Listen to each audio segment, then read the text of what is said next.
Ayan, okay. So, good day. Ayan, kakatapos lang nung mobile app. Nung ano pala, game. Medyo puyat pa, no?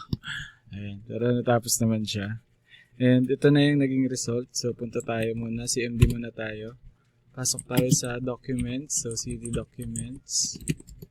Tapos, check natin yung directory. Ang pangalan nung ating folder is Pong Game. So, CD, Pong, uh, Pong Game. Ayan. Tapos, lagay natin siya sa VS Code. Ayan. So, mag-open yung terminal. And ito na yung lalabas. Ito na yung ating source code. Ayan. So, meron tayong mga imports dyan. Games, system, math para sa random strings, sa random. JSON para sa pagsasave ng leaderboard. Tapos, syempre, operating system na ginagamit natin. Ayan. So, ito yung algorithm na ginawa natin. And, before natin explain tong mga to, gagawin ko na lang siya ng separate video pag-explain dito sa mga to para mamaya, pag na-review nyo, is alam nyo kung ano yung hahanapin nyo. So, perform muna natin. I-run natin yung application. So, Python, Pong, Neural, Clash. So, yun yung napili kong pangalan para dun sa game. And kapag in-enter natin, lalabas yung screen. And let's wait for a moment. Ayan. So, hello. Ito na yung ating game. Okay. So, pwede natin i-close yung code. Close din natin itong terminal. Ayan. So, papansin nyo, meron tayong versus AI. Meron tayong versus player. So, dito, wala tayong masaselect dito na difficulty dahil versus player yan. So, player to player yan. Okay, so try muna natin dito sa ating versus AI. So, pili tayo, sabihin natin dito tayo sa easy. Ayan. Okay, so pagpili natin ng easy, ayan, ganyan kabagal yung slides niya. Ayan. So, okay. Dito pwedeng mouse ang gamitin nyo. Mouse ang ginagamit ko dito. Pwede din naman kahit WS, pwede yon. Ayan, ako, ayan, okay. Ayan. So, ganyan kabagal pagdating sa easy. Okay, so shift naman tayo. And then dito tayo sa medium. Medyo mabilis na ng konti dito sa medium yung balitan. Ayan. Ayan. So raise to 3. So paunahan makatatlo yan ng 7 points. So pa 7 points tayo. Ayan.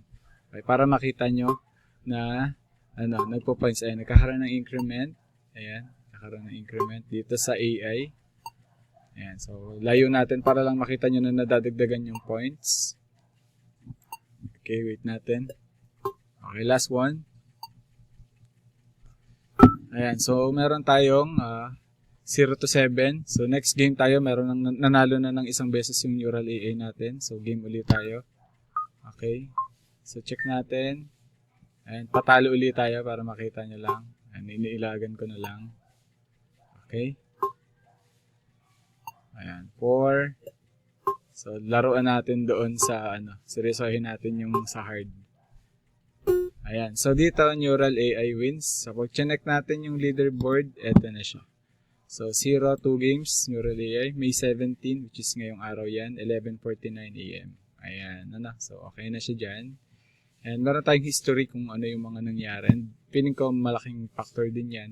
And same time, okay na rin. Dagdag natin doon sa features ng inyong game. Tapos, try natin maglaro ulit. Try natin yung hard. Ayan, dito medyo mas mabilis yan. Ayan. Okay. So, kaya pumasok tayo dito sa gantong concept kasi ang gusto kong mangyari para ma-perform yung term na sinasabi yung dynamic AI. Kasi kapag isang game lang yung, kumbaga isang mode lang, halimbawa easy lang lahat, paano natin ma-justify na dynamic talaga yung natin, AI approach na ginawa natin. Actually, this is not the actual AI. Kumbaga, lang to.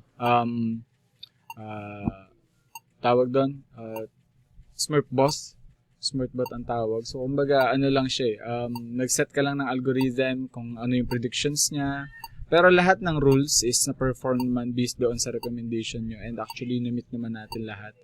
And even the computation of the angles, yung smooth ng transaction or ng workflow pagdating doon sa ating pagdating din sa ating balls. And even the After Effects, kapag tumatama siya, papansin nyo merong breakthrough.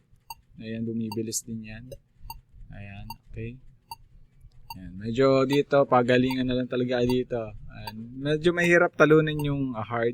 Actually, mahirap talaga siya. Hindi ko pa siya natatalo kahit ako gumawa sa kanya. Dahil, in-adjust ko yung, ayan, naka-points tayo na isa. In-adjust ko yung, algorithm pagdating dun sa, natin. Para hindi naman masyadong OA. Baka kasi isipin nyo, hindi natatalo yung AI, Hindi. Nagkaka-points na, naka-1 ako. So, it always depends doon din sa bilis nung response mo doon sa iyong mouse o sa cursor mo. Ayan. So, wala namang specific cursor na mouse na hinihingi. Kumbaga, based on your predictions na lang din kung how you able to perform or to play this game. Ayan. Okay? So, pag napataas tumama, so kung pag medyo mataas tumama, pumupunta doon sa taas. Pag bumababa, tama doon sa paddle, ayan, pababa, ayan, papansin nyo. Ayan, okay, so gitna. Ayan, okay, try natin pababa. Ayan, pataas. Ayan, okay, pataas ulit. Ay, mahirap. Actually, medyo mabilis kasi kaya hindi ko masyado ma-predict. So, that's the game. So, ganun pa rin. So, nagkakaroon pa rin ng pointing system. So, next game tayo. But, kapag gusto natin mag-exit, click mo lang yung escape and then the game will reset. So, how about the versus player? So, dito naman, ang mangyayari is, ang control natin is WS para dito sa player 1, tapos arrow down naman at saka arrow up pagdating dito sa ating player 2. Ayan. So medyo mabagal pa siya ngayon pero mamaya bibilis din yan. Ayan. So kalaro ko yung sarili ko, nilalabanan ko. Ayan. So that's the game. This is how the game works. Parang okay lang, smart lang siya. And I don't know kung okay sa inyo yung UI. Medyo ginawa ko siyang may pagka-futuristic cyan and pink yung pinili ko na color para hindi masyadong, para mas siya, may parang naka-dark mode ganun. Parang pang Tetris yung theme niya. Ayan. Okay, so that's it. Yun, ganun siya nagpi-play. Medyo madami lang and escape na natin. Dito sa program natin, talagang napalaban tayo dito. Look at this, kung ilang lines yung inabot, 1,011. Siyempre, included yung mga spaces dyan, but the algorithm, medyo mahirap. Lalo na dito sa, gusto ko kasi dito, naka-mouse control tayo kapag AI yung kalaban natin. Kasi kung mapapansin nyo sa game, medyo mahirap tawag dito, start tayo. Mahirap mag-control kapag yung WS. Ayan, WS. Medyo maraming pixels na kinakount. Unlike sa mouse, mas mabilis siya. Ayan, Ito ngayon, ginagamit ko is yung WS. Ayan. So, parang, nakakasabay siya. Pero, kung gusto kong manalo or labanan ng mas maayos yung AI, mas maganda kung naka-mouse ako. Ayan. Ayan, di ba? So, ayan. At least nakikita nyo na gumagana naman siya. Working good. Working good yan. Okay. Oops. Okay, ayan. So, that's it. Pagdating dyan. And I will create a separate video kung gusto nyo. And I will explain how the program works. Para then, kapag nag-present kayo, meron kayong idea. And kapag tinanong kayo ng inyong, inyong professor is, alam niyo kung paano siya sasagutin. Para saan itong mga functions na kinreate ko. Naka-OOP naman ako dito. Object-oriented naman siya. Kaya medyo clean pa rin yung program. Medyo mahaba kasi single file na lang yung ginawa ko. Hindi na ako nag-perform ng mas madami pang files kasi hindi naman siya kailangan unang-una. Pwede naman siya sa single file na lang. So, that's it. Ayan. And just tell me kung gusto niyong malaman yung tungkol dito sa program and I will teach it. So, yun lang. Thank you so much sa tiwala, guys.